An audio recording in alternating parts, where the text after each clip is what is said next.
पिछले दिनों महाराष्ट्र के कई भागों में अतिवृष्टि एवं बाढ़ से हुए नुकसान को देखते हुए महाराष्ट्र सरकार ने 31,628 करोड़ रुपए के पैकेज की घोषणा की है। ये महाराष्ट्र में अब तक का सबसे बड़ा राहत पैकेज बताया जा रहा है। सरकारी आंकड़ों के अनुसार राज्य के 29 जिले, 253 तालुका एवं करीबन 2000 मंडल इस आपदा से प्रभावित हुए हैं। मंगलवार को मंत्रिमंडल की बैठक के बाद दोनों मुख्यमंत्रियों एकनाथ शिंदे व अजीत पवार के साथ एक संवाददाता सम्मेलन को संबोधित करते हुए मुख्यमंत्री फडणवीस ने कहा कि किसानों की मानसिक एवं आर्थिक पीड़ा का पूरा मुआवजा देना संभव नहीं है, लेकिन सरकार का दायित्व है कि वह हर किसान के साथ खड़ा रहे, उन्हें अगले सीजन में फिर से खेती करने योग्य बनाए। ये राहत पैकेज किसानों के पुनर्वास में राज्य सरकार की प्रतिबद्धता और संवेदनशीलता को दर्शाता है। फडणवीस ने कहा कि इस पैकेज के तहत मृतकों के परिजनों, घायल व्यक्तियों और अस्पताल में भर्ती लोगों को तत्काल आर्थिक सहायता दी जाएगी। सभी प्रभावित परिवारों को 10,000 रुपए की तत्काल मदद भी दी जा रही है। अब क्या कुछ फडणवीस ने अपने इस पूरे बयान में कहा है, सुनिए। अभी जो महाराष्ट्र में बाढ़ आई है, उस बाढ़ में करीब 65 से 68 लाख हेक्टेयर जमीन पर जो किसानों की फसल थी, वो फसल बर्बाद हुई है। कई अलग अलग प्रकार से किसानों का नुकसान हुआ है। कहीं मवेशी बहकर गए हैं, कहीं पर घरों का नुकसान हुआ है, कुछ इंफ्रास्ट्रक्चर का नुकसान हुआ है, अलग अलग प्रकार से जमीन उनकी बह गई है। तो ऐसे अलग अलग प्रकार से किसानों का नुकसान हुआ है। राज्य सरकार ने ये निर्णय किया है कि हम लोग किसानों को अपने पांव पर खड़ा करने की कोशिश करेंगे।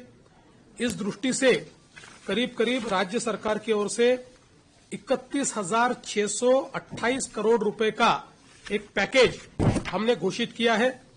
इस पैकेज में जो जिनकी मृत्यु हुई है उनको मदद है, जख्मी है उनको मदद है, जो हॉस्पिटलाइज्ड है उनको मदद है, एक इमीडिएट मदद के रूप में 10,000 रुपया लोगों को है, जो दुकान वाले हैं उनको 50,000 रुपए तक की मदद है। इसमें जो घर गिर गए उनको नए सिरे से घर बनाने के लिए मदद करेंगे। उसके साथ साथ जिनका घर का थोड़ा नुकसान हुआ है, पूरे गिरे नहीं है, उनको भी हम लोग कंपेंसेशन दे रहे हैं। जो मवेशियों को रखने के लिए शेड होता है, उसके लिए भी हम लोग मदद करने वाले हैं। मवेशियों को एनडीआरएफ में अगर वो दूध देने वाला जानवर हो तो उसके लिए 3 जानवरों तक ही कंपेंसेशन दिया जाता है। हमने तय किया कि हम पूरा कंपेंसेशन देंगे, जितने मवेशी उनके एक प्रकार से मरे हैं उतना पूरा उनको हम कंपेंसेशन देंगे। इसके साथ साथ हम लोगों ने कंपेंसेशन देने के लिए जो 2 हेक्टेयर की एक मर्यादा होती है, उसको भी 3 हेक्टेयर करने का निर्णय लिया है। और जो जमीन बहकर जाती है, बह गई है, जो जहां पर अब खेती लायक जमीन नहीं बची, वहां पर सॉइल लाना पड़ता है, मिट्टी लानी पड़ती है। उसके लिए 47,000 रुपया कैश कंपेंसेशन और 3 लाख रुपया नरेगा के माध्यम से हम लोग देने वाले हैं, ताकि वो किसान आने वाले दिनों में वापस सॉइल लाकर अपनी जमीन को रिस्टोर करे और अपनी खेती किसानी को वो शुरुआत कर पाए। इस प्रकार का उनको मदद करने वाले। और इसके साथ साथ हम लोगों ने विशेष रूप से जो क्रॉप कंपेंसेशन है, क्रॉप कंपेंसेशन में करीब करीब हम लोग 17,675 करोड़ रुपया क्रॉप कंपेंसेशन दे रहे हैं, जिसमें एनडीआरएफ के नॉर्म के हिसाब से 8,500 रुपया हेक्टर जो ड्राईलैंड फार्मिंग करते हैं उनके लिए होता है।